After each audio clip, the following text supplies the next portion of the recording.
Hi hello ನಮಸ್ಕಾರ, ನಾನು ನಿಮ್ಮ ಧ್ವನಿ ಶಶಾಂಕ್ ಗೌಡೂರ್. ರಾಜ್ಯದಲ್ಲಿ ಆಗ್ತಾ ಇರುವಂತಹ ವಿಚಾರವನ್ನ ಪ್ರಮುಖವಾಗಿ ಗಮನಿಸುವುದಾದ್ರೆ, ಸರ್ಕಾರ ರಚನೆಯಾಗಿ ಸರಿಸುಮಾರು 2 ವರ್ಷಗಳಾಗ್ತಾ ಬಂತು. ಈಗ ರಾಜ್ಯದ ಪ್ರಮುಖ ವಿಚಾರವನ್ನ ಗಮನಿಸುವುದಾದ್ರೆ, ಹೆಡ್ಲೈನ್ ಆಗಿ ಕಾಣಿಸ್ತಾ ಇರುವಂತದ್ದು ರಾಜ್ಯದಲ್ಲಿ ಹೆಚ್ಚಾಗ್ತಾ ಇರುವಂತಹ ದರೋಡೆ, ಅತ್ಯಾಚಾರ, ಹಲ್ಲೆ ಮತ್ತು ಕೊಲೆ ಪ್ರಕರಣಗಳು. ಏನಾಗ್ತಿದೆ ಕರ್ನಾಟಕದಲ್ಲಿ ಅನ್ನುವಂತಹ ಪ್ರಶ್ನೆಗಳನ್ನ ಜನಸಾಮಾನ್ಯರು ಕೇಳುವಷ್ಟು ಮಟ್ಟಕ್ಕೆ ಬೆಳೆದಿದೆ. ದಿನದಿಂದ ದಿನಕ್ಕೆ ಒಂದಲ್ಲ ಒಂದು ರೀತಿಯಲ್ಲಿ ಅತ್ಯಾಚಾರ ಪ್ರಕರಣ ಆಗಿರ್ಬೋದು, ದರೋಡೆ ಪ್ರಕರಣ ಆಗಿರ್ಬೋದು, ಎಗ್ಗೆ ಇಲ್ಲದೆ ನಡೀತಾ ಇದೆ. ರಾಬರಿ ಬಗ್ಗೆ ಕೇಳಿದ್ರೆ ಬಿಜೆಪಿ ಅವಧಿಯ ಲೆಕ್ಕವನ್ನ ಕೊಡ್ತಾರೆ. ಅತ್ಯಾಚಾರದ ಬಗ್ಗೆ ಕೇಳಿದ್ರೆ ಹಾರಿಕೆಯ ಉತ್ತರವನ್ನು ನೀಡ್ತಾರೆ ಜವಾಬ್ದಾರಿಯುತ ನಾಯಕರುಗಳು. ರಾಜ್ಯಕ್ಕೆ ಸಂಬಂಧಪಟ್ಟಂತೆ ಅಭಿವೃದ್ಧಿ ವಿಚಾರ ಬಿಟ್ಟಾಕಿ ಸುರಕ್ಷತೆ ವಿಚಾರದಲ್ಲಾದ್ರೂ ಒಂದು ಜವಾಬ್ದಾರಿಯುತ ಹೇಳಿಕೆಗಳು ಬೇಡವಾ?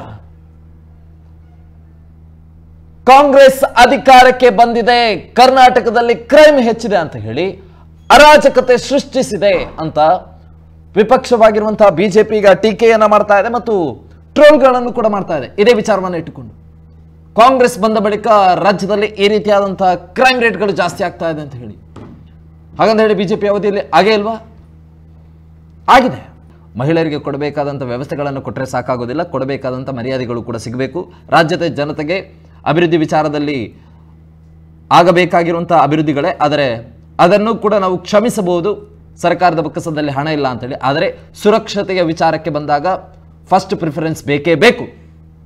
ನಿಮ್ಮ ಅಭಿವೃದ್ಧಿಗಳನ್ನು ನಂತರವಾದರೂ ಮಾಡಿಕೊಳ್ಳಿ, ಸುರಕ್ಷತೆ ಅನ್ನುವಂಥದ್ದು ಮೊದಲಾಗಿರಬೇಕು. ಇದೇ ವಿಚಾರವಾಗಿ ಇವತ್ತಿನ ಚರ್ಚೆಯನ್ನು ಕೂಡ ಮುಂದುವರಿಸೋಣ. ನಮ್ಮ ಜೊತೆ ವಿಶೇಷವಾಗಿ ಅತಿಥಿಗಳು ಕೂಡ ಕಾರ್ಯಕ್ರಮದಲ್ಲಿ ಜಾಯ್ನ್ ಆಗಿದ್ದಾರೆ. ಮೊದಲನೇದಾಗಿ ನಮ್ಮ ಜೊತೆ ಹಿರಿಯ ಪತ್ರಕರ್ತರಾಗಿ ಎಸ್ ಜಯರಾಮ್ ಸರ್ ಅವರು ಕಾರ್ಯಕ್ರಮದಲ್ಲಿ ಜಾಯ್ನ್ ಆಗಿದ್ದಾರೆ. ಸರ್, ಕಾರ್ಯಕ್ರಮಕ್ಕೆ ಸ್ವಾಗತ. ಹಾಗೆಯೇ ಬಿಜೆಪಿಯಿಂದ ವಕ್ತಾರರಾಗಿ ಅರುಣ್ ಶೇಟ್ ಅವರು ಕಾರ್ಯಕ್ರಮದಲ್ಲಿ ಜಾಯ್ನ್ ಆಗಿದ್ದಾರೆ. ಸರ್, ತಮಗೂ ಕೂಡ ಈ ಕಾರ್ಯಕ್ರಮಕ್ಕೆ ಸ್ವಾಗತ. ಅಂಡ್ ಕಾಂಗ್ರೆಸ್ನಿಂದ ವಕ್ತಾರರಾಗಿ ಲಾರೆನ್ಸ್ ಡಿಸೋಜಾ ಸರ್ ನಮ್ಮ ಜೊತೆ ಕಾರ್ಯಕ್ರಮದಲ್ಲಿ ಜಾಯ್ನ್ ಆಗಿದ್ದಾರೆ. ಸರ್, ತಮಗೂ ಕೂಡ ಈ ಕಾರ್ಯಕ್ರಮಕ್ಕೆ ಸ್ವಾಗತ.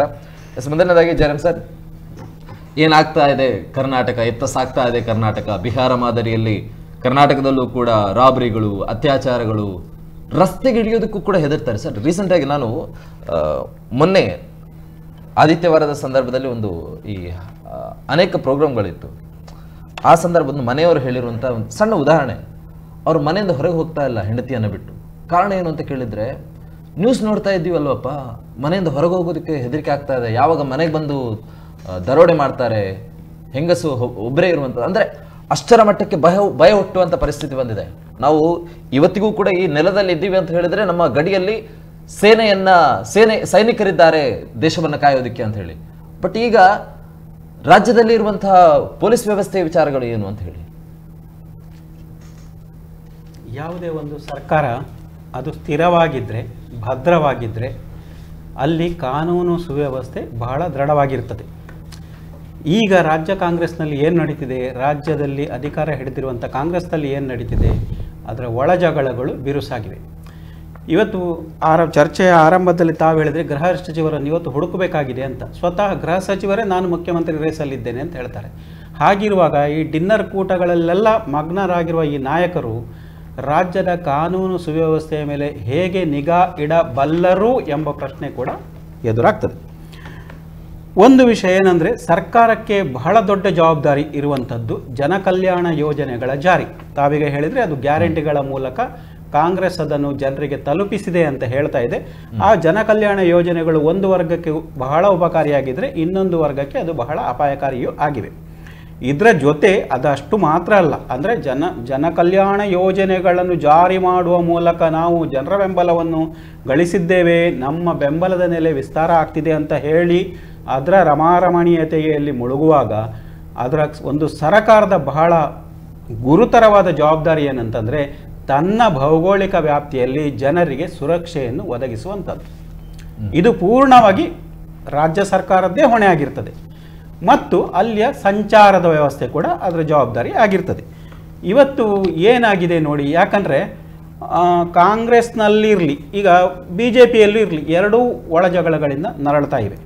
ಇಂಥ ಸಂದರ್ಭದಲ್ಲಿ ನಮಗೀಗ ಒಂದು ರಾಜಕೀಯ ಒಂದು ಭೂದೃಶ್ಯವನ್ನು ನಾವು ನೋಡುವಾಗ ನಮಗೆ ಇಲ್ಲೊಂದು ಪ್ರಾದೇಶಿಕ ಪಕ್ಷದ ಗೈರು ಹಾಜರಿ ಬಹಳ ಪ್ರಮುಖವಾಗಿ ಕಾಣ್ತಾ ಇದೆ. ಒಂದು ವೇಳೆ ಪ್ರಾದೇಶಿಕ ಪಕ್ಷ ಇದ್ದಿದ್ದರೆ, ಈ ಹಿಂದೆ ಜನತಾ ದಳ ಇದ್ದಂತೆ ಅಥವಾ ಅದಕ್ಕಿಂತ ಹಿಂದೆ ರೈತ ಚಳವಳಿ ಎಲ್ಲ ಇದ್ದಾಗ ಒಂದು ಚೆಕ್ಮೇಟ್ ಒಂದು ಇದ್ದಿದ್ರೆ ಬಹುಶಃ ಈ ಪರಿಸ್ಥಿತಿ ಉದ್ಭವಿಸ್ತಿರ್ಲಿಲ್ವೋ ಏನೋ ಅಂತ. ರಾಜಕೀಯವನ್ನು ನೋಡುವಾಗ ಎರಡು ಪಕ್ಷಗಳು ಅಂದರೆ ಒಂದು ಇಲ್ಲದ್ರೆ ಅದಕ್ಕೆ ಎದುರಾದ ಪಕ್ಷಗಳು, ಎರಡೇ ಪಕ್ಷಗಳಿದ್ರೆ ಏನಾಗ್ತದೆ, ಅವುಗಳು ಒಳ ಜಗಳದಿಂದ ಬಳಲ್ತಾ ಇದ್ರೆ ಏನಾಗ್ತದೆ ಅಂತ ಹೇಳೋದಕ್ಕೆ ರಾಜ್ಯದ ಇವತ್ತಿನ ಒಂದು ಪರಿಸ್ಥಿತಿ ಒಂದು ಉದಾಹರಣೆ.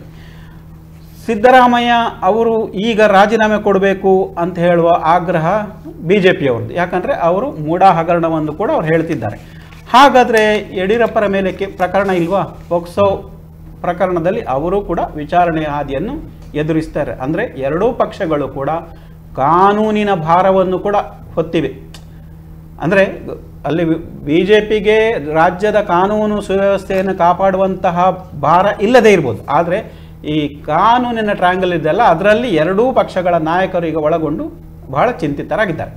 ಇತ್ತ ಭಾರತೀಯ ಜನತಾ ಪಕ್ಷಕ್ಕೆ ಏನಾಗಿದೆ ಅಂದರೆ ವಕ್ಫು ಬಹಳ ದೊಡ್ಡ ಅಸ್ತ್ರವಾಗಿ ಸಿಕ್ಕಿತ್ತು ರಾಜ್ಯದಲ್ಲಿ ನಾವು ಹೇಳುವಾಗ. ಆದರೆ ಯತ್ನಾಳು ಉತ್ತರ ಕರ್ನಾಟಕದಲ್ಲಿ ಅಥವಾ ಉತ್ತರ ಕರ್ನಾಟಕ ಕಲ್ಯಾಣ ಕರ್ನಾಟಕ ಭಾಗದಲ್ಲಿ ಮಾಡಿದಂಥ ಒಂದು ಚಳವಳಿಯ ಯಶಸ್ಸನ್ನು BJPಯವರೇ ಮುರಿದ್ರು ಅಂದರೆ ಇನ್ನಲ್ಲಿ ಏನು ಸಾಧ್ಯ ಇದೆ? BJPಯಿಂದ ವಿಪಕ್ಷವಾಗಿ ಅದು ತನ್ನ ಜವಾಬ್ದಾರಿಯನ್ನು ನಿಭಾಯಿಸಬಹುದು ಅಂತೇಳಿ ಒಂದು ತರ್ಕಿಸಲಿಕ್ಕೆ ಸಾಧ್ಯವೇ ಇಲ್ಲದಂಥ ಒಂದು ಪರಿಸ್ಥಿತಿ ಇವತ್ತು ನಿರ್ಮಾಣ ಆಗಿದೆ. ಇದರಿಂದಾಗಿ ಒಟ್ಟು ಇದರ ಪರಿಣಾಮ ಏನಾಗ್ತಿದೆ ಹೇಳಿದರೆ ಜನರ ಮೇಲೆ ಆಗ್ತಿದೆ. ಈಗ ಗೃಹ ಸಚಿವರು ಹೇಳ್ತಾರೆ ಮೊದಲೇ ಹೇಳಿಕೊಂಡು ಬರುವುದಿಲ್ಲ ಅಂತ, ಯಾವುದೇ ದರೋಡೆ ಆಗಲಿ ಯಾವುದೇ ಕುಕೃತ್ಯ ಆಗಲಿ ಅದು ಮೊದಲೇ ಗೊತ್ತಿರುವುದಿಲ್ಲ ಅಂತ. ಆದರೆ ರಾಜ್ಯದಲ್ಲಿ ಒಂದು ಗೂಢಚರ್ಯ ಅಂತ ವ್ಯವಸ್ಥೆ ಇದೆ ಅಲ್ಲ, ಅದು ಯಾಕಿರಬೇಕು? ಇದು ಬಹಳ ಮೂಲಭೂತವಾದಂಥ ಪ್ರಶ್ನೆ ಆಗ್ತದೆ. ರಾಜ್ಯದ ಗೂಢಚರ್ಯೆಯನ್ನು ಸ್ಟ್ಯಾಟಿಕ್ 1 ಆ್ಯಂಡ್ ಸ್ಟ್ಯಾಟಿಕ್ 2 ನಿಭಾಯಿಸ್ತಾರೆ. ಸ್ಟ್ಯಾಟಿಕ್ 1 ಮುಖ್ಯಮಂತ್ರಿ, ಸ್ಟ್ಯಾಟಿಕ್ 2 ಗೃಹ ಸಚಿವರು.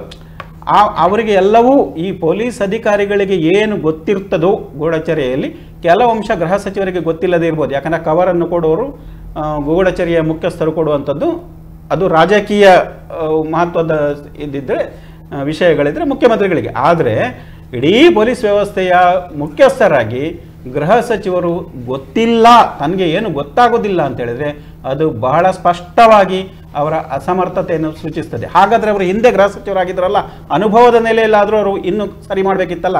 ಈಗ ಗೋವುಗಳ ಮೇಲೆ ಹಲ್ಲೆ, ಇವತ್ತು ನಿನ್ನೆ ಅವರು ಹೇಳ್ತಾರೆ ಅದು ವಿಷಾದದ ಘಟನೆ ಅಂತ ಹೇಳ್ತಾರೆ. ಅಂದರೆ ಈಗ ಅವರು ಆ ಕೆಲಸದ ಬಗ್ಗೆ ಒಂದು ಚೂರು ಚಿಂತನೆ ಮಾಡಲಿಕ್ಕೆ ಶುರು ಮಾಡಿದ್ದಾರೆ.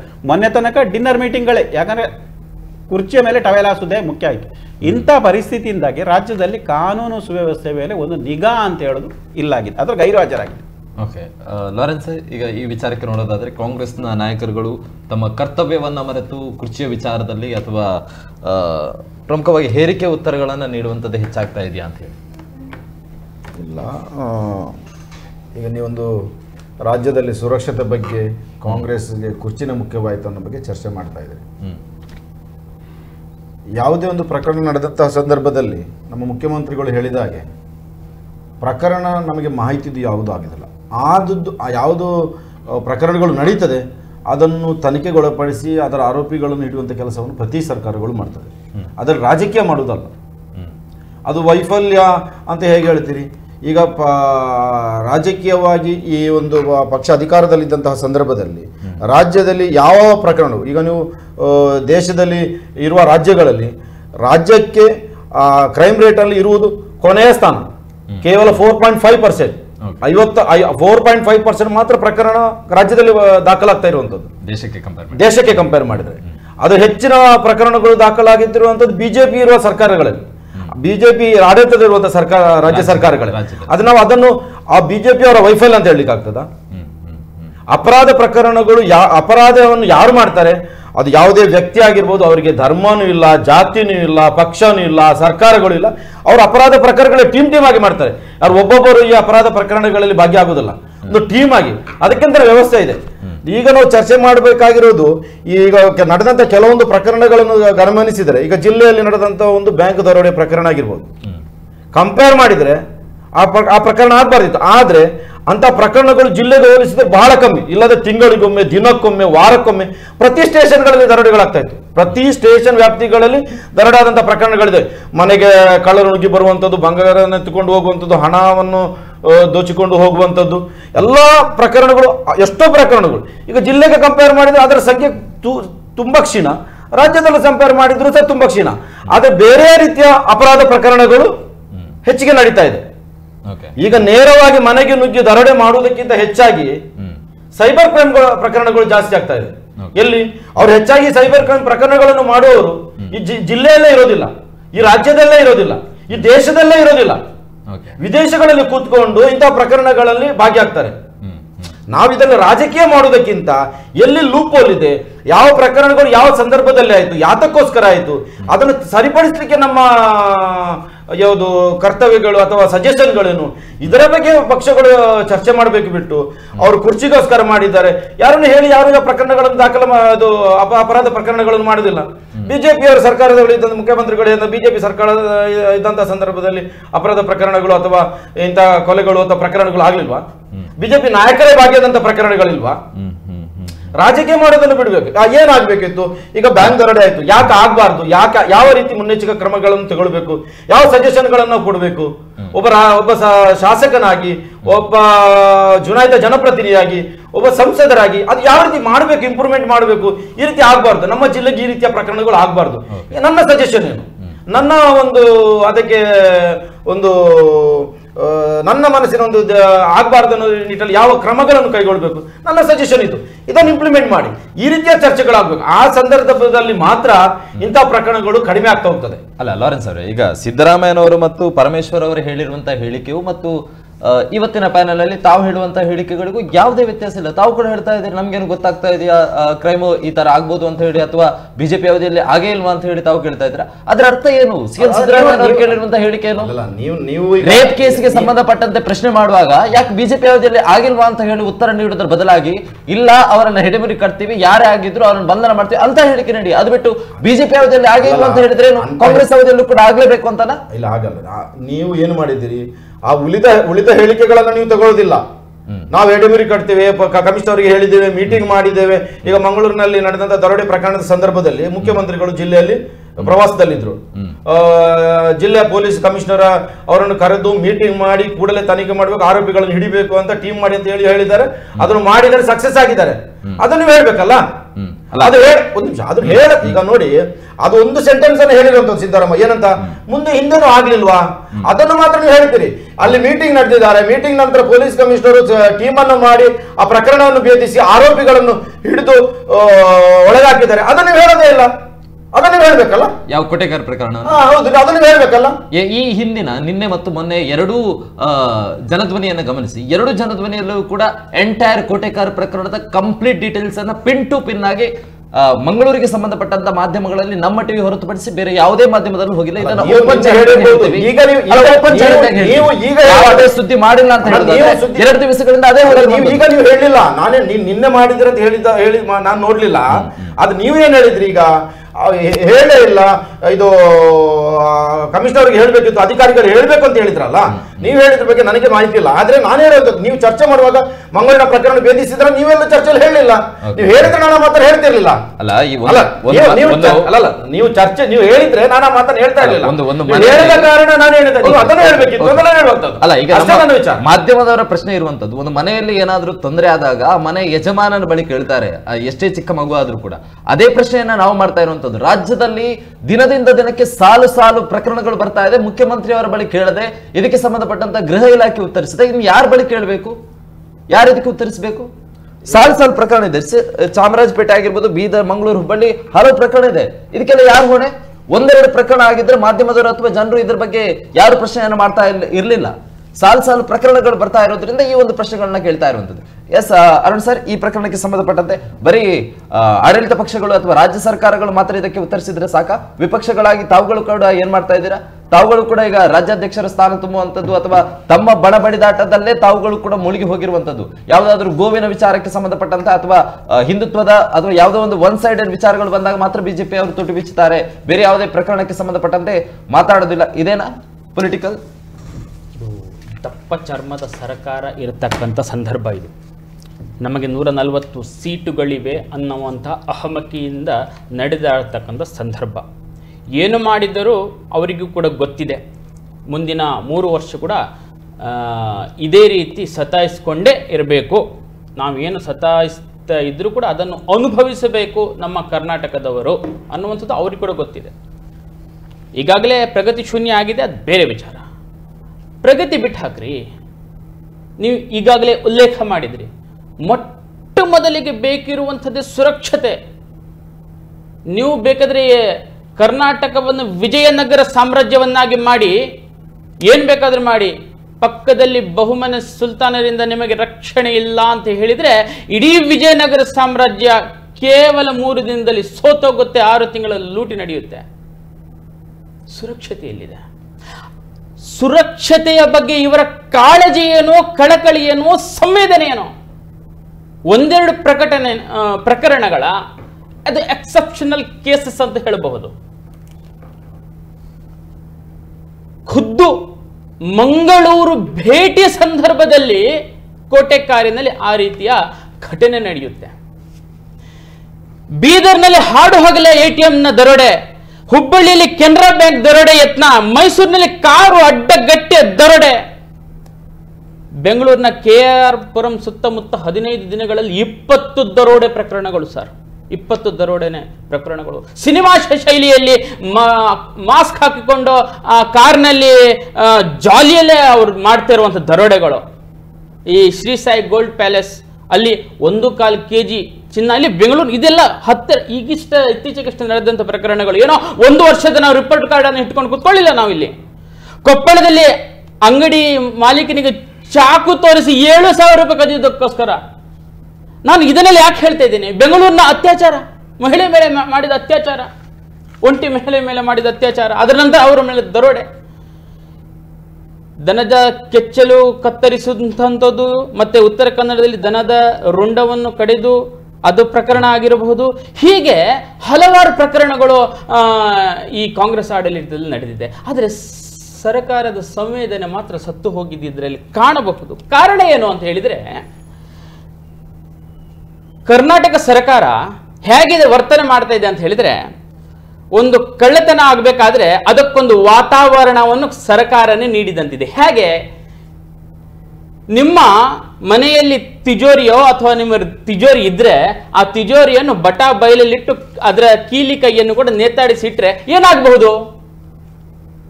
ಅದು ಆ ವಾತಾವರಣ ಏನಾಗಬಹುದು ಅಂದ್ರೆ ಕಳ್ಳರನ್ನು ಆಕರ್ಷಣೆ ಮಾಡುತ್ತೆ, ಕದೀತಾರೆ. ಇಂಥ ವಾತಾವರಣ ಕರ್ನಾಟಕದಾದ್ಯಂತ ಆಗಿರುವುದರಿಂದ, ಇಂಥ ವಾತಾವರಣ ಕರ್ನಾಟಕದಾದ್ಯಂತ ಆಗಿದೆ. ಅದಕ್ಕೋಸ್ಕರ ಇಂಥ ಪ್ರಕರಣಗಳು ಸರಣಿ ರೂಪದಲ್ಲಿ ಬರ್ತಾ ಇದೆ. ಜನರ ಆಕ್ರೋಶ, ನೀವು ಸಾಮಾಜಿಕ ಜಾಲತಾಣಗಳಲ್ಲಿ ನ್ಯೂಸ್ ಪೋರ್ಟಲ್ ಅನ್ನು ನೋಡಿದ್ರೆ ಕ್ರೈಮ್ ನ್ಯೂಸ್ಗಳ ತುಳುಕಾಡ್ತಾ ಇದೆ. ಆದರೂ ಕೂಡ ಆ ಸಮಯದಲ್ಲಿ ಆಗ್ಲಿಲ್ವಾ, ಈ ಸಮಯದಲ್ಲಿ ಆಗ್ಲಿಲ್ವಾ ಅಂತ ಹೇಳಿ ಒಂದಕ್ಕೊಂದು ತಳುಕು ಹಾಕ್ತಾ ಇದ್ದಾರಲ್ಲ. ಇವರ ಇಂಟ್ರೆಸ್ಟ್ ಹೇಗಿದೆ ಗೊತ್ತುಂಟಾ? ಪೊಲೀಸರಿಗೆ ಫ್ರೀ ಹ್ಯಾಂಡ್ ಕೊಟ್ಟಿದ್ದಿದ್ರೆ ಈ ಪ್ರಕರಣಗಳು ನಡೀತಿರ್ಲಿಲ್ಲ. ಆದ್ರೆ ಪೊಲೀಸ್ ಇಲಾಖೆಯನ್ನೇ ಸಂಪೂರ್ಣವಾಗಿ ಬಳಕೆ ಮಾಡಿಕೊಂಡು ತಮ್ಮ ರಾಜಕೀಯ ವೈಷಮ್ಯವನ್ನು ಮೆರೀತಾ ಇದ್ದಾರೆ. ಯಾವ ಸಿಟಿ ರವಿ ಪ್ರಕರಣದಲ್ಲಿ ಚುರುಕಾಗಿ ಇಡೀ ರಾಜ್ಯಾದ್ಯಂತ ಅವರನ್ನು ಓಡಾಡಿಸಿ ಯಾವ ರೀತಿ ಗೊಂದಲ ಕೊಳಕು ರಾಜಕೀಯವನ್ನು ತೋರಿಸಿದ್ರೋ ತಮ್ಮ ರಾಜಕೀಯ ತೆವಲಿಗೋಸ್ಕರ, ಅಂಥ ಒಂದು ವಿಷಯ, ಆ ಸಂವೇದನೆ, ಅಂಥ ಒಂದು ಮುನ್ನುಗ್ಗುವಂಥದ್ದು ಯಾವ ರಾಜಕೀಯ ದ್ವೇಷಕ್ಕೋಸ್ಕರ ಮಾಡಿದ ಪ್ರಕರಣದಲ್ಲಿ ಈ ನಿಜವಾಗಿ ಬೇಕಿರತಕ್ಕಂಥ ಜನಸಾಮಾನ್ಯರ ಸುರಕ್ಷತೆಗೆ ಇರುವಂತಹ ಪ್ರಕರಣದಲ್ಲಿ ಯಾಕೆ ತೋರಿಸ್ತಾ ಇಲ್ಲ? ಕೇವಲ ದುರಾಡಳಿತ, ಈ ಜನತೆಯ ಮೇಲೆ ಯಾವ ರೀತಿಯಲ್ಲಿ ಸುರಕ್ಷತೆ ಇಲ್ಲದೆ ಅಸುರಕ್ಷಿತ ಭಾವನೆ ಇದೆ. ಅಂಥ ಒಂದು ಕಾಲಕ್ಕೆ ಇಂಥ ಒಂದು 140 ಸೀಟ್ ಇರತಕ್ಕಂತಹ ಸರ್ಕಾರ ಬಂದಿದೆ ಅಂತ ಹೇಳಿದ್ರೆ ಮುಂದಿನ ಇನ್ನು 3 ವರ್ಷಗಳ ಕಾಲ ಯಾವ ರೀತಿ ಆಗುತ್ತೋ ನಾವು ಕೇಳ್ತಾ ಇದ್ವಿ. ನೀವಷ್ಟು ಈಗ ಉದಾಹರಿಸಿದ್ರಿ ಏನು ಅಂತ ಹೇಳಿದ್ರೆ, ಬಿಹಾರದ ಮಾದರಿಯಲ್ಲಿ ನಾವು ಕೇಳ್ತಾ ಇದ್ವಿ ಕಾನೂನು ರಾಜ್, ಯಾವುದು ಜಂಗಲ್ ರಾಜ್ ಅಂತ ಹೇಳ್ತಾರೆ. ಇದರ ಒಂದು ಶಾಂಪಲ್ ಈಗಾಗಲೇ ನಡೆದುಕೊಂಡು ಹೋಗಿದೆ. ಆದರೆ ನಮ್ಮ ಯಾರು ಮುಖ್ಯಸ್ಥರಿದ್ದಾರೋ, ಅದರ ಹೊಣೆಗಾರಿಕೆ ಇದ್ದಾರೋ, ಅವರು ಡಿನ್ನರ್ ಪಾರ್ಟಿಯಲ್ಲಿ ಇದ್ದಾರೆ, ಅದೆಲ್ಲ ಇಡೀ ಅವ್ರ ಪಾರ್ಟಿಯ ಆಂತರಿಕ ವಿಚಾರ. ಆದರೆ ಸರ್ಕಾರ ನಡೆಸಬೇಕಾದ್ರೆ ಈ ರೀತಿಯ ವಾತಾವರಣ ಯಾಕೆ ಉಂಟು ಅಂತ ಹೇಳಿದ್ರೆ, ಸರ್ಕಾರ ನಡೆಸುವಂತಹ ಮುಖ್ಯಸ್ಥರಾಗಿರ್ತಕ್ಕಂಥ ಪ್ರತ್ಯಕ್ಷ ಸಿದ್ದರಾಮಯ್ಯನವರೇ ಕಳಂಕಿತರಾಗಿ ಮೂಢ ಹಗರಣ ಮಾಡಿಕೊಂಡು ಕೂತ್ಕೊಂಡಿದ್ದಾರೆ, ವಾಲ್ಮೀಕಿ ಹಗರಣ ಮಾಡ್ಕೊಂಡು ಕೂತ್ಕೊಂಡಿದ್ದಾರೆ. ಅಲ್ಲಿ ಹೇಳಲಿಕ್ಕೆ ಆಗದಂತೆ ಅಲ್ಲಿಯ ಯಾರು ಅಧಿಕಾರಿಗಳು ಆತ್ಮಹತ್ಯೆ ಶರಣಾಗ್ತಿದ್ದಾರೆ. ಹೆಸರನ್ನು ಬರೆದಿಟ್ಟರು ಕೂಡ ದಾಟ್ಯ ಮೆರೀತಾರೆ. ಏನಂತ ಹೇಳಿದ್ರೆ ಬನಿಯನ್ ಹರ್ಕೊಳ್ರಿ, ಅಂಗಿ ಹರಿದುಕೊಳ್ರಿ, ನಾನು ಪ್ರಿಯಾಂಕಾ ಖರ್ಗೆ ಏನು ಮಾಡೋದಿಲ್ಲ, ನಮ್ಮನ್ನು ಬಗ್ಗಿಸ್ಲಿಕ್ಕೆ ಆಗೋದಿಲ್ಲ. ಈ ರೀತಿ ಸಿನಿಮೆಯ ಡೈಲಾಗ್ಗಳು ಹೇಗೆ ನಡೀತಾ ಇದೆ ಅಂತ ಹೇಳಿದ್ರೆ, ಇವಾಗ ಮುಂಚೆ ಒಂದು ಸಿನಿಮಾಗಳು ಬರ್ತಿತ್ತು, ಧೂಮ್ 1, ಧೂಮ್ ಟಿ ಅಂತ. ಇವಾಗ ಧೂಮ್ 3 ಆಗಿ ಧೂಮ್ 4 ಕರ್ನಾಟಕ ರಾಜ್ಯ. ಇವಾಗ ಆ ರೀತಿಯ ಒಂದು ಕಳ್ಳತನದ ಮಾದರಿಯಲ್ಲಿ ಆ ಸಿನಿಮೀಯ ದೃಶ್ಯಗಳನ್ನು ಕೂಡ ಮೀರಿಸುವಂತೆ ಕರ್ನಾಟಕ ರಾಜ್ಯ ಸರ್ಕಾರ ಅನುವು ಮಾಡಿಕೊಡ್ತಾ ಇದೆ. ವಾತಾವರಣ ಸೃಷ್ಟಿಯಾಗಿದೆ ಅಂತ ಹೇಳಿದ್ರೆ ಇದಕ್ಕೆ ಸಂಪೂರ್ಣವಾಗಿ ಕಾನೂನು ಸುವ್ಯವಸ್ಥೆ ಫೇಲಿಯರ್ ಈ ಕರ್ನಾಟಕ ಸರ್ಕಾರ. ಒಂದು ದೂರವಾಣಿ ಕರೆ ಇದೆ. ಹಲೋ ಹಲೋ ಸರ್, ನಮಸ್ತೆ. ನಮಸ್ತೆ, ಹೇಳಿ ಸರ್, ತಮ್ಮ ಹೆಸರು? ನಮ್ಮ ಹೆಸರು ಶೇಖರ ಪೂಜಾರಿ. ಒಂದ್ ಸೆಕೆಂಡ್, ತಮ್ಮ ಹೆಸರು ಹೇಳಿ ಸರ್. ಶೇಖರ ಪೂಜಾರಿ. ಓಕೆ, ಹೇಳಿ ಸರ್, ಪ್ರಶ್ನೆಯನ್ನು ಕೇಳಿ.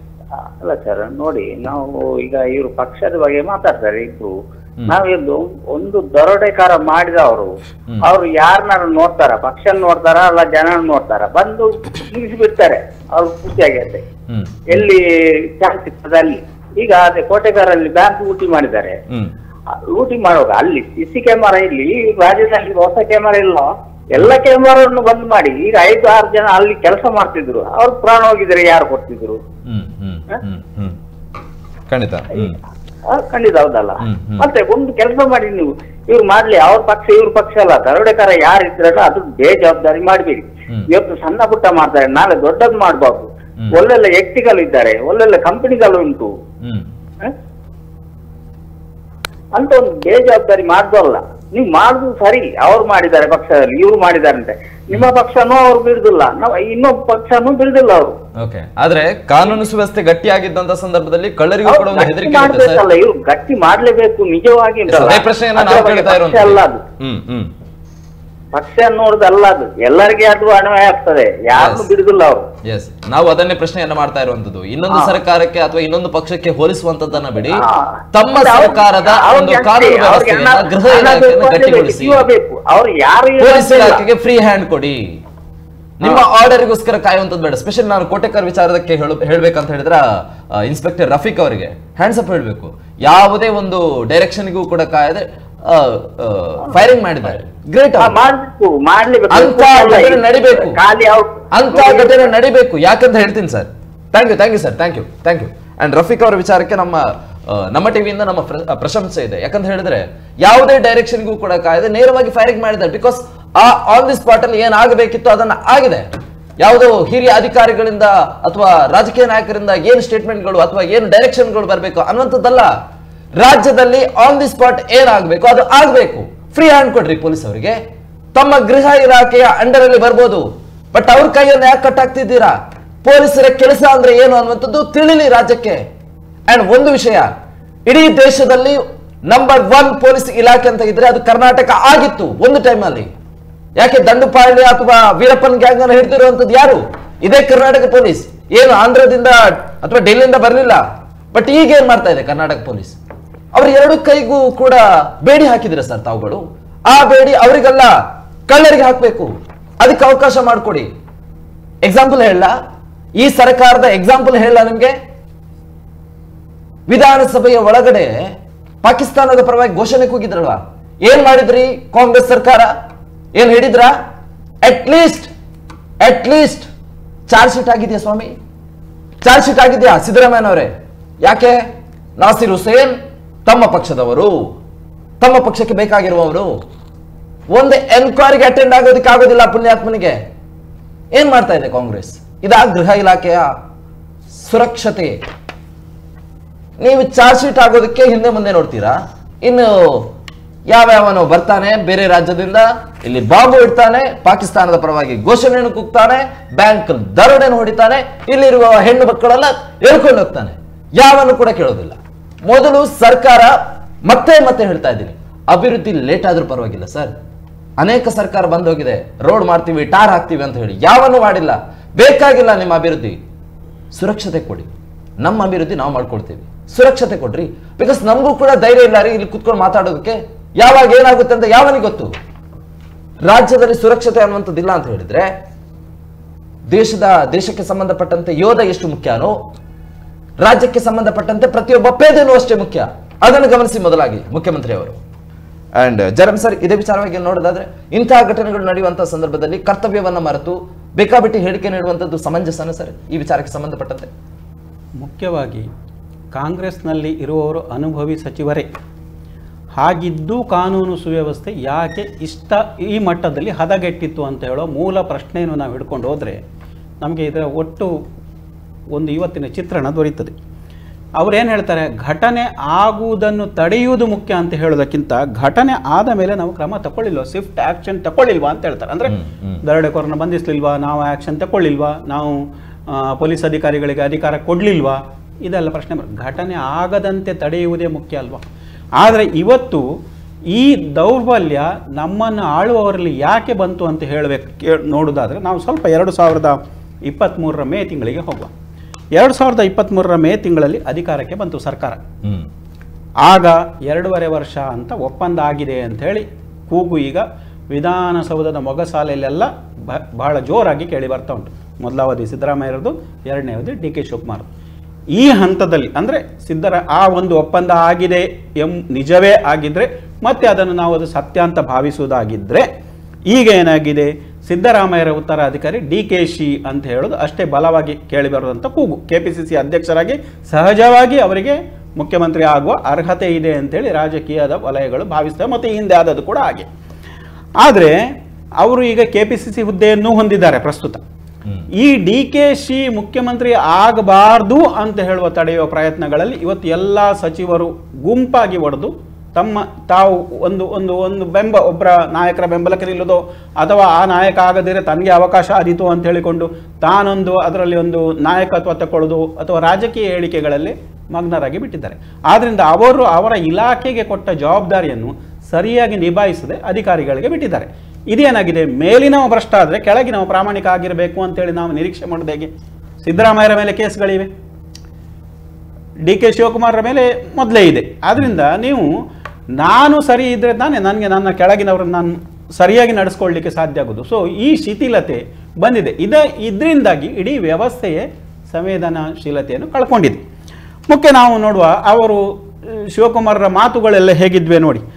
ಹುದ್ದೆಗಳನ್ನು ಈ ಚರ್ಚೆಯನ್ನು ಅವರು ಅಂದರೆ ಈ ಮುಖ್ಯಮಂತ್ರಿ ಹುದ್ದೆಯ ತ್ಯಾಗ ಮತ್ತು ಹೊಸದಾಗಿ ಇವರು ಮುಖ್ಯಮಂತ್ರಿ ಹುದ್ದೆಗೆ ಹೋಗಬೇಕಾದಂಥ ಈ ಚರ್ಚೆ ನಡೆಯುವ ಸಂದರ್ಭದಲ್ಲಿ ಹುದ್ದೆಗಳನ್ನು ಅಂಗಡಿಯಲ್ಲಿ ಹಸ್ತಾಂತರಿಸಲಾಗದು ಅಥವಾ ಮೀಡಿಯಾದ ಜೊತೆ ಮಾತನಾಡುತ್ತಾ ಹಸ್ತಾಂತರಿಸಲಾಗೋದು. ಯಾಕಂದರೆ ಅವರನ್ನು ಚೆಕ್ಮೇಟ್ ಮಾಡಲಿಕ್ಕೆ ಅವರಿಗೊಂದು ಅಡಿ ಇಡಬೇಕಾದ್ರೆ ಅವರು KPCC ಅಧ್ಯಕ್ಷತೆಯಿಂದ ಅವರನ್ನು ತೆಗಿಬೇಕು ಅಂತ ಹೇಳೋ ಒಂದು ಆಂದೋಲನ ಆಯಿತು ನೋಡಿ. ಈಗ ಸಚಿವರೇನ ಹೇಗೆ ವಿಭಜನೆ ಆದರೂ ಒಂದೋ ಮುಖ್ಯಮಂತ್ರಿ ಸಿಕ್ಕಬೇಕು, ಇಲ್ಲದಿದ್ದರೆ KPCCಯಿಂದ ಅಧ್ಯಕ್ಷತೆಯಿಂದ ಅವರನ್ನು ಕೆಳಗೆ ಹಾಕಿದರೆ ಇನ್ನು 2.5 ವರ್ಷದ ನಂತರ ಚುನಾವಣೆ ಬರ್ತದೆ, ಅಭ್ಯರ್ಥಿ ಆಯ್ಕೆ ಅವರದೇ ಕೈಯಲ್ಲಿರ್ತದೆ. ಸೊ ಹೀಗಾಗಿ ಈ ರಾಜಕೀಯದಲ್ಲಿ ಮುಳುಗಿದ್ರಿಂದ ಅವರಿಗೆ ಅವರವರ ಇಲಾಖೆಯ ಜವಾಬ್ದಾರಿಯನ್ನು ಸರಿಯಾಗಿ ನಿಭಾಯಿಸಲಿಕ್ಕೆ ಆಗ್ತಾ ಇಲ್ಲ.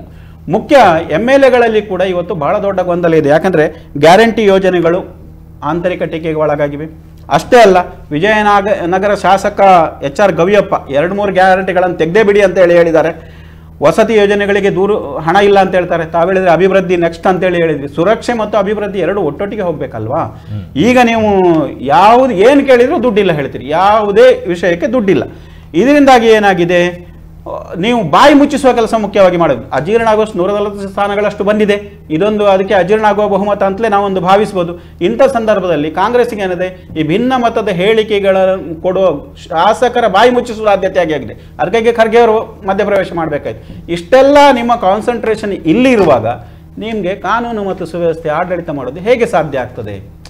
ಇದು ಪ್ರಶ್ನೆ ಕೂಡ ಬರ್ತದೆ. ಆದ್ದರಿಂದ ರಾಜಕೀಯ ಮತ್ತು ಒಳಬೇಗುದಿ ಅಥವಾ ಒಂದು ರಾಜಕೀಯ ಪಕ್ಷದಲ್ಲಿ ಒಳಬೇಗುದಿ ಅದಕ್ಕೆ ಹೊರಿಸಿದ ಕರ್ತವ್ಯಗಳನ್ನು ನಿರ್ಲಕ್ಷಿಸುವುದಕ್ಕೆ ಕಾರಣ ಆಗ್ಬೋದು ಅಂತ ಹೇಳೋದಕ್ಕೆ ಕರ್ನಾಟಕ ಕೂಡ ಒಂದು ಮಾಡೆಲ್. ಹೇಗೆ ಗ್ಯಾರಂಟಿ ಮೂಲಕ ಕರ್ನಾಟಕ ಒಂದು ಮಾಡೆಲ್ ಅಂತ ಹೇಳಿತು, ಈಗ ಈ ಕಾರಣದಿಂದಾಗ್ಲಿ ಒಂದು ಕರ್ನಾಟಕ ಒಂದು ಕುಖ್ಯಾತ ಮಾಡೆಲ್ ಆಗುವ ಸಾಧ್ಯತೆ ಬಹಳ ಇದೆ. ಓಕೆ, ಒಂದು ದೂರವಾಣಿ ಕರೆ ಇದೆ. ಹಲೋ ಹಲೋ, ನಮಸ್ತೆ. ನಮಸ್ತೆ, ಹೇಳಿ ಸರ್.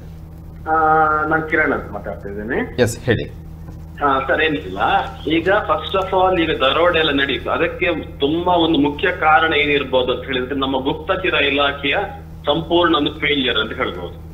ಒಂದು ಇನ್ನೊಂದು, ನಮ್ಗೆ ಈ ಪೊಲೀಸ್ನವರನ್ನು ಫ್ರೀ ಹ್ಯಾಂಡ್ ಕೊಡ್ಬೇಕು. ಯಾಕಂತ ಹೇಳಿದ್ರೆ ಪೊಲೀಸ್ನವ್ರಿಗೆ ಗೊತ್ತಿರುತ್ತೆ ಯಾವ್ಯಾವ ಕ್ರಿಮಿನಲ್ಸ್ ಗಳು ಎಲ್ಲಿರ್ತಾರೆ, ಎಲ್ಲೆಲ್ಲಿ ಮೂವ್ಮೆಂಟ್ ಆಗ್ತಾ ಇರ್ತಾರೆ. ಪೊಲೀಸ್ನವರು ಕೂಡ ಮಫ್ತಿಯಲ್ಲಿ ಇರ್ತಾರೆ, ಕೆಲವು ವಿದೌಟ್ ಡ್ರೆಸ್ ಇರ್ತಾರೆ.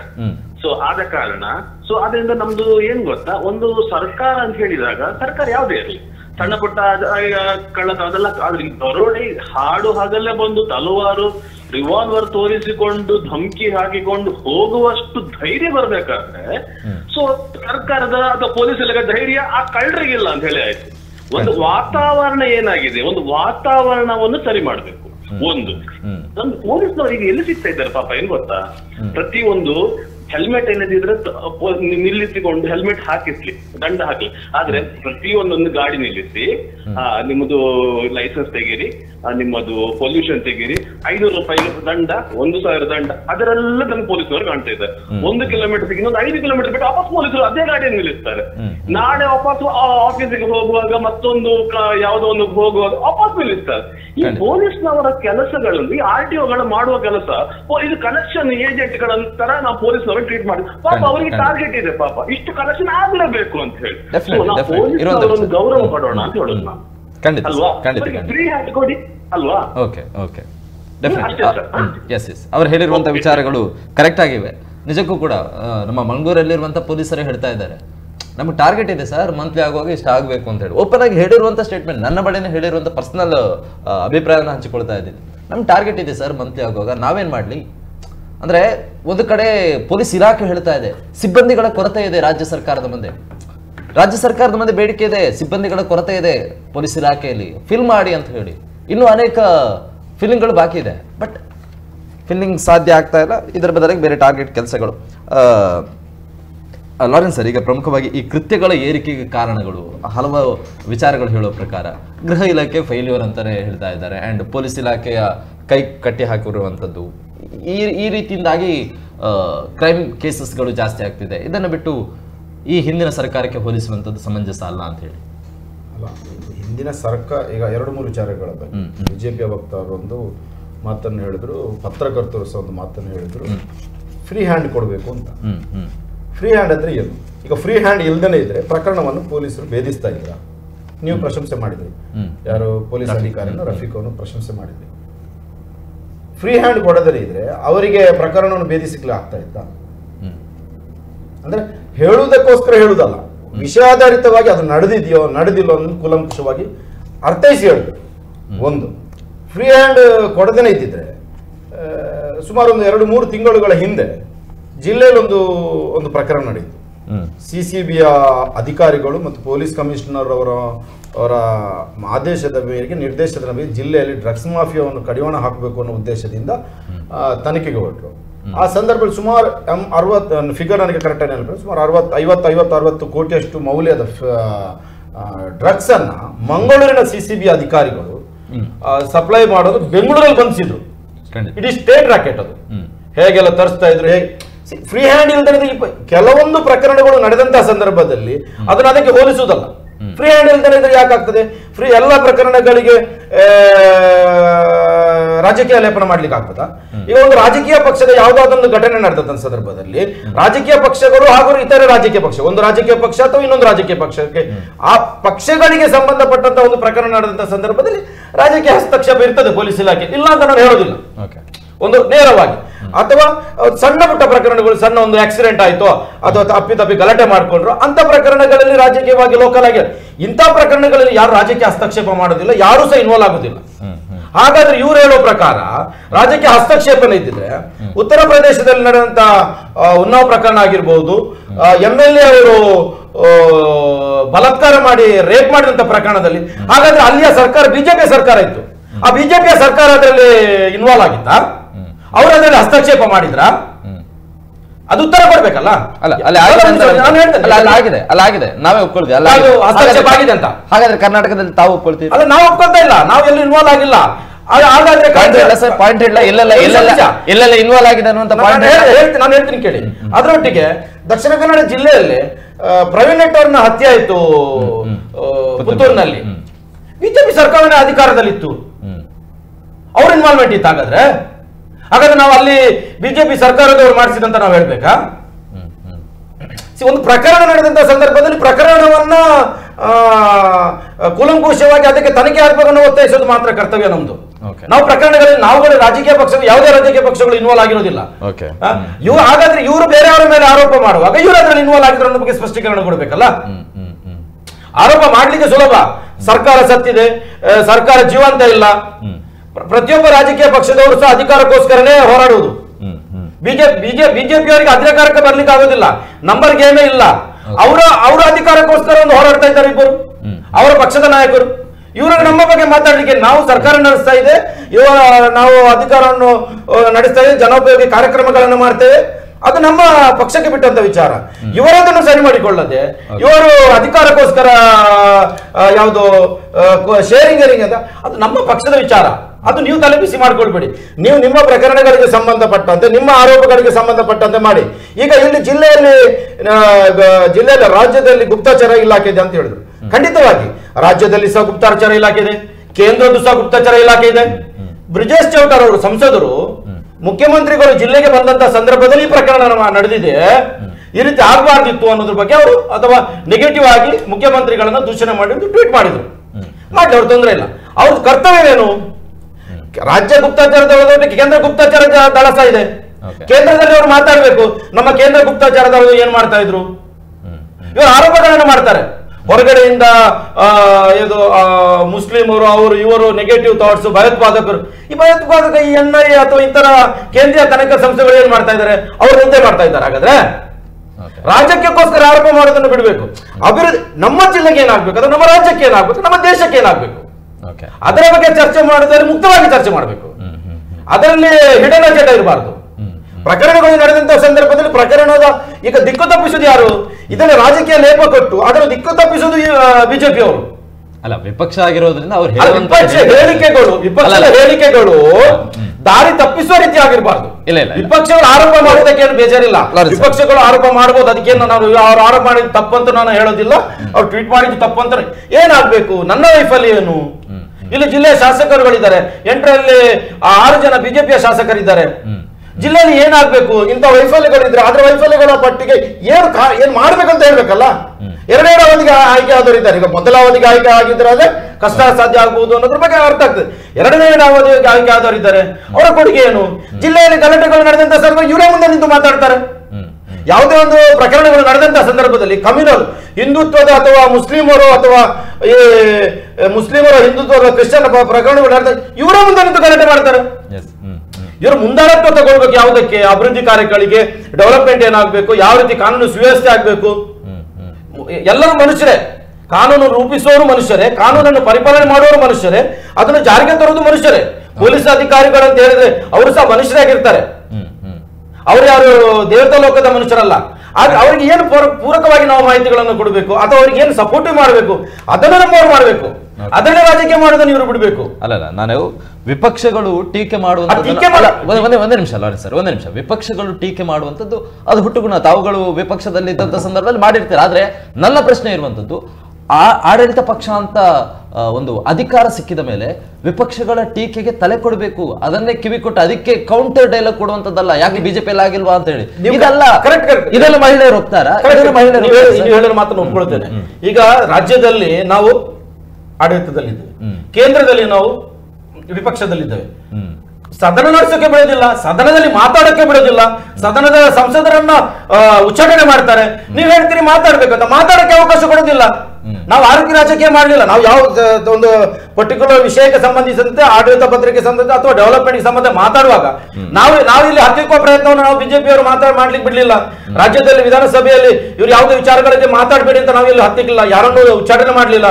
ಆದ್ರೆ ಕೇಂದ್ರದಲ್ಲಿ ಇವ್ರು ಏನ್ ಮಾಡಿದ್ರು? ನಮ್ಮ ಸಂಸದರನ್ನು, ನಮ್ಮ ನಾಯಕರುಗಳನ್ನು ಬಂಧಿಸುವುದು, ಉಚ್ಚಾಟನೆ ಮಾಡಿದ್ರು ಇವರು. ಹಾಗಾದ್ರೆ ಆ ರೀತಿ ನಾವು ರಾಜ್ಯದಲ್ಲಿ ಮಾಡಿದ್ವಿ. ಇವರು ಹೇಳ್ತಾರೆ ನಾವು ರಾಜಕೀಯ ಮಾಡುವ, ಟೀಕೆ ಮಾಡಿ, ಟೀಕೆ ಮಾಡೋದನ್ನು ತಗೊಳ್ತೀವಿ. ಮುಖ್ಯಮಂತ್ರಿಗಳು ಹೇಳಿದ್ದಾರೆ, ನೀವು ಏನಿದೆ ನೀವು ಮಾಹಿತಿ ಕೊಡಿ, ಹೇಳಿ, ನಾವು ತಗೊಳ್ತೀವಿ. ಆ ಕೆಲಸವನ್ನ ರಾಜ್ಯದಲ್ಲಿ ಕಾಂಗ್ರೆಸ್ ಸರ್ಕಾರ, ಮುಖ್ಯಮಂತ್ರಿಗಳಾಗಿರ್ಬೋದು, ನಮ್ಮ ಹೋಮ್ ಮಿನಿಸ್ಟರ್ ಆಗಿರ್ಬೋದು ಅಥವಾ ಇತರ ಉಪಮುಖ್ಯಮಂತ್ರಿಗಳು ಮಾಡಲಿಲ್ಲ. ನಾವು ಅಭಿವೃದ್ಧಿ ಅಥವಾ ರಾಜ್ಯಕ್ಕೆ ಯಾವುದೇ ಹಿನ್ನಡೆ ಬರದವಾಗಿ ನಾವು ಮಾಡ್ತೇವೆ. ಅದನ್ನು ಮಾಡ್ತಿರೋದು ಬಿಜೆಪಿಯವರು ಅಲ್ಲ. ಖಂಡಿತ. ಈಗ ಪ್ರಸ್ತುತ ರಾಜ್ಯ ಸರ್ಕಾರಕ್ಕೆ ಅದೇ ಲಾರೆನ್ಸ್ ಅವರು ಹೇಳಿರೋ ಪ್ರಕಾರ ರಾಜ್ಯ ಸರ್ಕಾರ ಅಂತ ಹೇಳಿ ಒಂದು ಹುದ್ದೆಯನ್ನ ಸಿಕ್ಕಿದ ಮೇಲೆ ಅಥವಾ ಆಡಳಿತವನ್ನ ನಡೆಸುವಂತ ಪಕ್ಷಗಳು ಶ್ರೀಗಳೆಲ್ಲೋ ಹೇಳಿದಂತ ಒಂದು ಮಾತುಗಳು ನೆನಪಾಗುತ್ತೆ. ಈ ಆನೆ ತನ್ನ ಗಜಗಾಂಭೀರ್ಯದಿಂದ ನಡೀತಾ ಇರುತ್ತಂತೆ. ಈ ಪಕ್ಕದಲ್ಲಿ ಇರುವಂತಹ ಕೆಲವೊಂದು ಪ್ರಾಣಿಗಳು ಬೊಬ್ಬೆ ಹಾಕ್ತಾ ಇರುತ್ತೆ. ಅದರಿಂದ ಆನೆಯ ಗಜಗಾಂಭೀರ್ಯಕ್ಕೇನು ಕಡಿಮೆ ಆಗೋದಿಲ್ಲ. ಅಂದರೆ ಇಲ್ಲಿ ಸಿದ್ದರಾಮಯ್ಯನವರು ಏನು ನಿರ್ಧಾರವನ್ನು ತೆಗೆದುಕೊಳ್ಬೇಕು ಅದನ್ನು ತೆಗೆದುಕೊಳ್ಳಿ. ಅದು ಬಿಟ್ಟು ವಿಪಕ್ಷಗಳು ಹೇಳುವಂತಹ ಬೊಗಳುವಂತಹ ಹೇಳಿಕೆಗಳಿಗೆ ಅದಕ್ಕೆ ಕೌಂಟರ್ ಕೊಡುವಂಥದ್ದಲ್ಲ. ಇದರಿಂದ ಮಹಿಳೆಯರ ಸುರಕ್ಷತೆ ಆಗೋದಿಲ್ಲ, ರಾಜ್ಯದ ಸುರಕ್ಷತೆಗಳು ಆಗೋದಿಲ್ಲ. ಈಗ ಒಂದು 2024 ಜನವರಿಯಿಂದ ಏಪ್ರಿಲ್ 30ರವರೆಗೆ ಬರೀ 4 ತಿಂಗಳುಗಳಲ್ಲಿ ಆಗಿರುವಂತಹ ಒಂದು ಸ್ಟ್ಯಾಟಿಸ್ಟಿಕ್ಸ್ ಅನ್ನ ನಿಮ್ಮ ಮುಂದೆ ಇಡ್ತೀನಿ. ಏನೆಲ್ಲ ಘಟನೆಗಳಾಗಿದೆ ಅಂತ ಹೇಳಿ. 430 ಕೊಲೆ ಪ್ರಕರಣ ಆಗಿದೆ, 198 ಅತ್ಯಾಚಾರ, 2327 ಮಹಿಳೆಯರ ಮೇಲೆ ದೌರ್ಜನ್ಯ ಕೇಸ್ಗಳು, 450 ರಾಬರಿ, 68 ಡಕಾಯಿತಿ, ಇನ್ನು ಅನೇಕ ಇದೆ. 1144 ಡ್ರಗ್ಸ್ ಕೇಸ್, ಇನ್ನು 1 by 1 ಲಿಸ್ಟ್ ಇದೆ. ಈಗ ಈ ಒಂದು ಸ್ಟ್ಯಾಟಿಸ್ಟಿಕ್ಸ್ ಅನ್ನ ಬಿಜೆಪಿಯವರು ಆರೋಪ ಮಾಡ್ತಾರೆ. ಆದ್ರೆ ಕಾಂಗ್ರೆಸ್ ಏನ್ ಮಾಡ್ತಾ ಗೊತ್ತಾ, ಇದನ್ನ ಇದೇ ಸ್ಟ್ಯಾಟಿಸ್ಟಿಕ್ಸ್ ಅನ್ನ ಹಿಡಿದು ನೋಡಿ ಬರೀ 4 ತಿಂಗಳಲ್ಲಿ ನಾವು ಇಷ್ಟು ಕೇಸನ್ನ ದಾಖಲಿಸಿದ್ದೀವಿ ಅಂತ ಹೇಳಿ. ಅದು ಪುರುಷಾರ್ಥದ ಮಾತಲ್ಲ. ಇಷ್ಟು ಕೇಸ್ ದಾಖಲಾಗುವಂಥದ್ದು ಯಶಸ್ಸಲ್ಲ ಅಥವಾ ಅದು ಪ್ರತಿಭೆ ಅಲ್ಲ. ಇದನ್ನ ಕಡಿಮೆ ಮಾಡಬೇಕು. ರಾಜ್ಯದಲ್ಲಿ ಕೇಸ್ಗಳು ದಾಖಲಾಗುವಂಥದ್ದಲ್ಲ ಮುಖ್ಯ ಆಗಿರುವಂಥದ್ದು. ಯಾವುದೇ ಕೇಸ್ ನಡಿಬಾರದು, ಯಾವುದೇ ಕೇಸ್ ದಾಖಲಾಗಬಾರ್ದು. ಅಂದ್ರೆ ಕಾನೂನು ಸುವ್ಯವಸ್ಥೆ ಅಷ್ಟರ ಮಟ್ಟಿಗೆ ವ್ಯವಸ್ಥಿತವಾಗಿರಬೇಕು ಅನ್ನುವಂಥದ್ದು ಮಾತ್ರ ನಮ್ಮ ರಿಕ್ವೆಸ್ಟ್ಗಳು. ಎಸ್ ಅರುಣ್ ಸರ್, ಕೊನೆಯದಾಗಿ ಹೇಳೋದಾದ್ರೆ ಇಲ್ಲಿ ನಾವು ಆವತ್ತಿನಿಂದ ಬೊಬ್ಬೆ ಹೊಡ್ಕೊಂಡಿದ್ದದ್ದು ಘನವಾದ ಸರ್ಕಾರ ಇದೆ.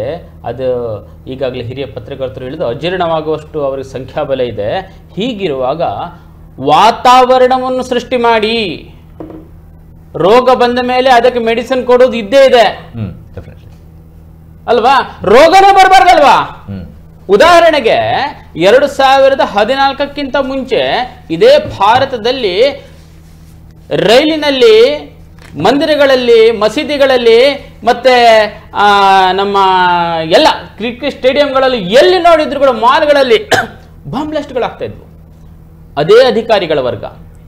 ಒಂದು ಬದಲಾವಣೆ ನರೇಂದ್ರ ಮೋದಿಜಿಯವರು ಕೇಂದ್ರ ಮಟ್ಟದಲ್ಲಿ ಬಂದಿರುವಂಥದ್ದು, ಗುಪ್ತಚರ ಇಲಾಖೆಯನ್ನು ಬಿಗಿ ಮಾಡಿರುವಂಥದ್ದು, ಎಲ್ಲಿಗೆ ಏನೇನು ಕೊಡಬೇಕೋ ಅದನ್ನೆಲ್ಲವನ್ನು ಅಲ್ಲಿಗೆ ಕೊಟ್ಟಿರುವಂಥದ್ದು. ಅದರ ಪರಿಣಾಮವಾಗಿ 10 ವರ್ಷಗಳಾಯಿತು ಸರ್, ನಮ್ಮ ನಾಗರಿಕರ ಮೇಲೆ ಹಲ್ಲೆಗಳು ನಡೆಯಲಿಲ್ಲ.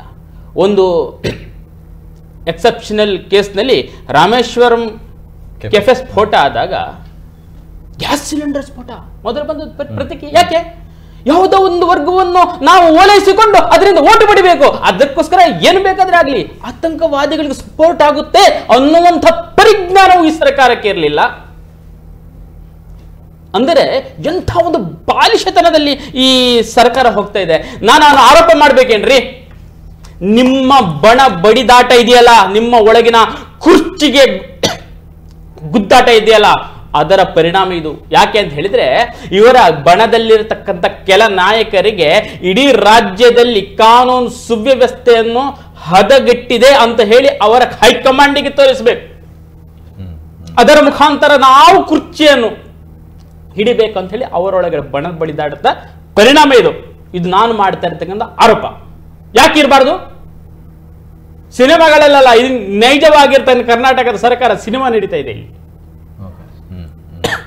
ಹೀಗೆ ಆಗಷ್ಟೇ ಹಿರಿಯ ಪತ್ರಕರ್ತರು ಹೇಳಿದರು, ಇವರು ನೈಜವಾಗಿ ಸರ್ಕಾರ ನಡೆಸ್ತಾ ಇದ್ರೆ, ನುಡಿದಂತೆ ನಡೆಯುವಂಥ ಸರ್ಕಾರ ಆಗಿದ್ರೆ ಮುಖ್ಯಮಂತ್ರಿಗಳು ಇಷ್ಟೊತ್ತಿಗೆ ರಾಜೀನಾಮೆ ಕೊಟ್ಟು ತನಿಖೆ ಎದುರಿಸಿ ಸ್ಫುಟವಾಗಿ ಬಂದು ಮತ್ತೆ ಪುನಃ ಅಧಿಕಾರ ಹಿಡಿಬೋದಿತ್ತು.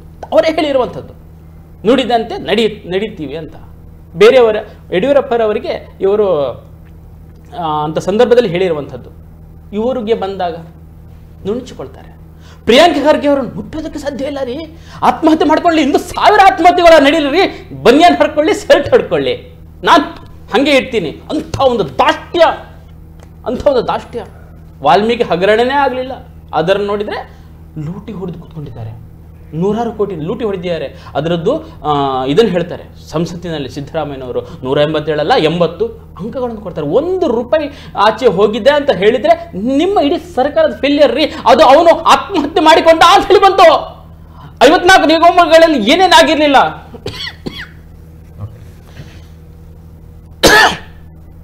ಕೊನೆಯಲ್ಲಿ ಹೇಳುವುದಷ್ಟೇ, ಈ ದಪ್ಪ ಚರ್ಮವನ್ನು ಕಿತ್ತೆಸೆದು ಸಂವೇದನೆ ಆದರೂ ತೋರಿಸಿ. ಈ ಸಂವೇದನೆಯನ್ನು ತೋರಿಸೋದ್ರ ಮುಖಾಂತರ ಆದರೂ ನೀವು ಈ ಸರ್ಕಾರವನ್ನು ನಡೆಸಿ. ಖಂಡಿತವಾಗಿ ನಮ್ಮ ಕರ್ನಾಟಕ ಪೊಲೀಸ್ ಅತ್ಯಂತ ಸಕ್ಷಮವಾಗಿದೆ. ನಿಮ್ಮ ಬೇಡದ ಈ ರಾಜಕೀಯ ಮೇಲಾಟಗಳನ್ನು ಬದಿಗಿಟ್ಟು ಅವರಷ್ಟಕ್ಕೆ ಅವರಿಗೆ ನೀವು ನಡೆಸಲಿಕ್ಕೆ ಬಿಟ್ಟರೆ ಖಂಡಿತವಾಗಿ ಈ ಸರ್ಕಾರ ಇಲ್ಲದೇ ಇದ್ರೂ ಉತ್ತಮವಾಗಿ ಅದನ್ನು ಹೆಡೆಮರಿ ಕಟ್ಟುವಂಥ ಕೆಲಸ ಮಾಡ್ತಾರೆ. ನಮಗೆಲ್ಲ ಗೊತ್ತಿದೆ ಎಷ್ಟೆಷ್ಟು ಅಪರಾಧಗಳು ಬರ್ತವೆ, ಅದರ ಮೇಲ್ಗಡೆಯಿಂದ ಫೋನ್ ಬರುತ್ತೆ, ಅದರಿಂದ ಎಷ್ಟೆಷ್ಟನ್ನು ಮುಚ್ಚಿ ಹಾಕಲಾಗುತ್ತೆ, ಏನಾಗುತ್ತೆ ಎಲ್ಲ ಗೊತ್ತಿಲ್ಲದೆ ಇರುವಂಥದ್ದೇನೆ ಎಲ್ಲರಿಗೂ ಇಡೀ ಜನಸಾಮಾನ್ಯರಿಗೂ ಕೂಡ ಗೊತ್ತಿದೆ. ಆದರೆ ಇಂಥ ರಾಜಕೀಯ ಮೇಲಾಟಗಳು ಯಾವಾಗ ಬಂದಾಗ್ತಾವೋ ನಮ್ಮ ರಾಜ್ಯ ಸುಸ್ಥಿರ ಆಗುತ್ತೆ. ಮೊದಲು ಹೇಳಿದ ಪ್ರಕಾರ ನಮಗೆ ಮೊದಲು ಬೇಕಾಗಿರುವಂಥದ್ದು ನರೇಂದ್ರ ಮೋದಿಯವರು ಮೊದಲು ಮಾಡಿರುವಂಥದ್ದು ನಮಗೆ ದೇಶದಲ್ಲಿ ಹೊರಗಡೆಯಿಂದ ಬರತಕ್ಕಂತಹ ಈ ಭಯೋತ್ಪಾದಕರಿಂದ ರಕ್ಷಣೆ ಕೊಟ್ಟಿದೆ. ಒಂದು ಇವಾಗ ಸ್ವಲ್ಪ ಹೊಸ ಜನರೇಷನ್ ಇದೆಯಲ್ಲ ಸರ್, ಅದು ಇವಾಗ ಒಂದಷ್ಟು ಭಯೋತ್ಪಾದನೆ ಅನ್ನೋದ್ರ ಆ ಒಂದು ವಿಷಗಳಿಗೆಯನ್ನು ಒಂದು ಮರೆಸುವಂತಹ ಒಂದು ಕಾಲಘಟ್ಟದಲ್ಲಿ ಬಂದಿದೆ. ಇನ್ನು ಪುನಃ ಮರುಕಳಿಸುವುದು ಬೇಡ, ತಡವಾದ ನಿರ್ಣಯ ತೆಗೆದುಕೊಳ್ಳಿ. ಯಾವುದೇ ಜಾತಿ, ಯಾವುದೇ ಧರ್ಮ, ಯಾವುದನ್ನು ಲೆಕ್ಕಿಸಬೇಡಿ, ಯಾವುದೇ ವೋಟ್ ಬ್ಯಾಂಕ್ ಬೇಡ. ಜನ ಸುರಕ್ಷಿತವಾಗಿದ್ರೆ ಮತ್ತೊಮ್ಮೆ ನಿಮ್ಮನ್ನ ಆರಿಸ್ತಾರ್ರಿ. ಓಕೆ ಜನಮ್ ಸರ್, ಕೊನೆಯದಾಗಿ ಹೇಳೋದು ಸರ್, ಇವತ್ತು ಯಾವುದೇ ಕುಕೃತ್ಯಗಳನ್ನು ಪಾಲ್ಗೊಂಡವರನ್ನು ಬಂಧಿಸದೆ ಒಂದು ಸುಸಜ್ಜಿತವಾದ ಒಂದು ಪರಿಸರ ವ್ಯವಸ್ಥೆ ಇದೆ, ಇಕೋಸಿಸ್ಟಮ್ ಅಂತ ಏನು ಹೇಳ್ತೇವೆ ಅದಿದೆ. ನೋಡಿ, ಇವತ್ತು ಹಿಂದೆ ನೀವೊಂದು 5-10 ವರ್ಷಗಳ ಹಿಂದೆ ಹೋದರೆ ಭಾರತದಲ್ಲಿ ತಂತ್ರಜ್ಞಾನ ಇಷ್ಟು ಮುಂದುವರೆದಿರಲಿಲ್ಲ. ನಿಮಗೆ ರೋಡ್ಗಳಲ್ಲಿ ಕ್ಯಾಮರಾಗಳಿರಲಿಲ್ಲ. ಆದ್ದರಿಂದ ಇವತ್ತು ನೀವು ಘಟನೆ ಆದ ಮೇಲೆ ಅದನ್ನು ಟ್ರ್ಯಾಕ್ ಡೌನ್ ಮಾಡಿ ಅವರನ್ನು ಬಂಧಿಸುವುದು ಅಥವಾ ಅವರ ಮೇಲೆ ಕಾನೂನು ಕ್ರಮ ಜರುಗಿಸುವುದು ಬಹಳ ಹಿಂದಿಗೆ ಹೋಲಿಸಿದಾಗ ಬಹಳ ಸುಲಭ. ಯಾಕಂದರೆ ಇವತ್ತು ಪೊಲೀಸರು ಅದನ್ನು ಮಾಡಿದ್ದಾರೆ ಮತ್ತು ಆ ತಾಂತ್ರಿಕ ಜ್ಞಾನ ಇವತ್ತು ನಮ್ಮ ಕಾನೂನು ಜಾರಿ ವ್ಯವಸ್ಥೆಗಳಲ್ಲಿ ಇದೆ, ಅಂದರೆ ಪೊಲೀಸರಲ್ಲಿ ಇದೆ. ಈ ಭಾಗದಲ್ಲಿ ನಾವು ಅವರ ಲೋಪವನ್ನು ಹುಡುಕಲಿಕ್ಕಿಲ್ಲ. ಆದರೆ ಒಂದು ರಾಜ್ಯದಲ್ಲಿ ಘಟನೆಗಳು ನಡೆಯುವಾಗ ಆಡಳಿತದಲ್ಲಿ ಒಂದು ವಿಘಟನೆ ಇಲ್ಲದೇ ಇದ್ರೆ, ಅಂದರೆ ವಿಘಟನೆಗೆ ಎರಡರೂ ಇದೆ, BJPಯಲ್ಲಿ ಕೂಡ ಇದೆ, ಕಾಂಗ್ರೆಸ್ನಲ್ಲೂ ಇದೆ. ಆ ವಿಘಟನೆ ಇಲ್ಲದೆ ಡೇ ಟು ಡೇ ರಾಜ್ಯದ ಕಾನೂನು ಸುವ್ಯವಸ್ಥೆಯ ಬಗ್ಗೆ ಗೃಹ ಸಚಿವರು ರಿವ್ಯೂ ಮಾಡ್ತಿದ್ರೆ ಇಂಥ ಘಟನೆಗಳು ಕಡಿಮೆ ಆಗ್ತಿರ್ಲಿಲ್ವಾ? ಎಲ್ಲರ ಬಗ್ಗೆ ಕೂಡ ಅವರು ಕಾಳಜಿ ತಗೊಂಡು ನಿಮ್ಮ ಏರಿಯಾದಲ್ಲಿ ಏನೂ ಆಗದಾಗೆ ನೀವು ನೋಡ್ಕೊಳ್ಬೇಕು ಅಂತ ಹೇಳುವ ಒಂದು ಪರಾಮರ್ಶನಾ ಸಭೆಗಳನ್ನು ಆಗಾಗ ನಡೆಸ್ತಿದ್ರೆ ಇದನ್ನು ತಡೀಲಿಕ್ಕೆ ಸಾಧ್ಯ ಇತ್ತಲ್ವಾ? ಹಾಗೆ ಆಗಿದ್ದಿದ್ರೆ ಇವತ್ತು ಸಿದ್ದರಾಮಯ್ಯ ಅವರು ನಿಮ್ಮ ಕಾಲದಲ್ಲಿ ನಡೆದಿತ್ತಲ್ರಿ ಅಂತ ಹೇಳಿ ಒಂದು ಹಾಸ್ಯಾಸ್ಪದ ಮುಖ್ಯಮಂತ್ರಿ ಆಗುವ ಪ್ರಶ್ನೆ ಬರ್ತಿರ್ಲಿಲ್ಲ ಅಂತ ನನಗೆ ಕಾಣ್ತದೆ. ಓಕೆ ಲಾರೆನ್ಸ್ ಸರ್, ಕೊನೆಯದಾಗಿ ನಾನು 2 ವಿಚಾರ ಬಗ್ಗೆ ಕಂಪ್ಲೀಟ್ ಆಗಿ ಒಂದು ಸಂಕ್ಷಿಪ್ತವಾಗಿ ಮಾತಾಡಲಿ. ಒಂದು, ಕೇಂದ್ರದಲ್ಲಿ ನಮ್ಮ BJP ವಕ್ತಾರರು ಹೇಳಿದ್ರು, ಕೇಂದ್ರದಲ್ಲಿ ಮೋದಿಯವರು ಅಧಿಕಾರಕ್ಕೆ ಬಂದ ನಂತರ ಕೊಲೆಗಳು ನಡೆಯಲಿಲ್ಲ, ಬಾಂಬ್ ಬ್ಲಾಸ್ಟ್ಗಳು ಆಗಲಿಲ್ಲ, ಪ್ರಕರಣಗಳು ಎಷ್ಟೋ ಇದೆ. ಇಲ್ಲಿ ಮೊದಲು ಬಾಂಬ್ ಬ್ಲಾಸ್ಟ್ಗಳು ಆಗ್ತದೆ, ಈಗ ಮನುಷ್ಯರು ಕಿತ್ತಾಡ್ಕೊಳ್ತಾರೆ, ಮನುಷ್ಯರು ಸಾಯಿಸುವ ಮಟ್ಟ.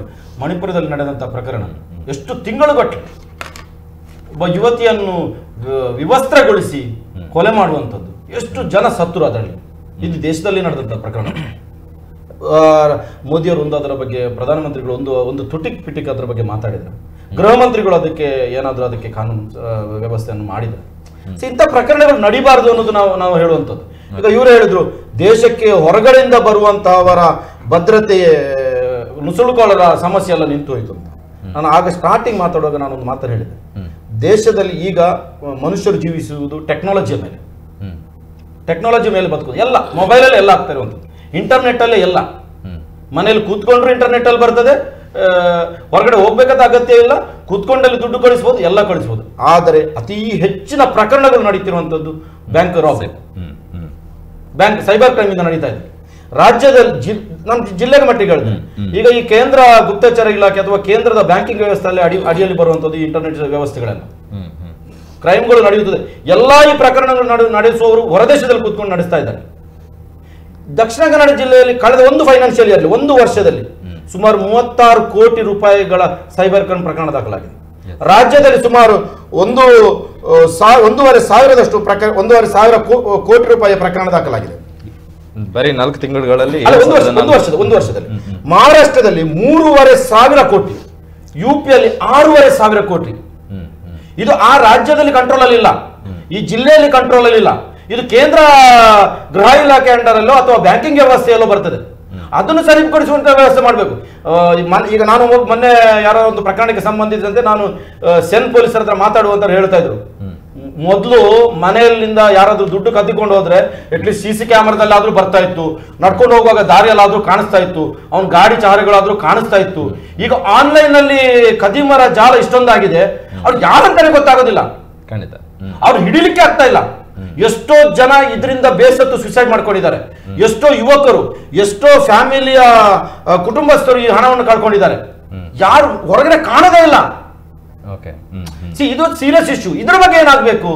ಒಂದು ಪ್ರಕರಣ ನಡೀತದೆ, ಈಗ ಕೊಟ್ಟೆಕಾರ ಪ್ರಕರಣ ಒಂದು ನಡೀತು, ಆನ್ಲೈನ್ ಪ್ರಕರಣ ಕೋಟಿಗಟ್ಟಲೆ, ಇದನ್ನ 30-40 ಕೋಟಿ ಜಿಲ್ಲೆಯಲ್ಲಿ ಒಂದು ವರ್ಷದಲ್ಲಿ ಪ್ರಕರಣ ದಾಖಲೆ.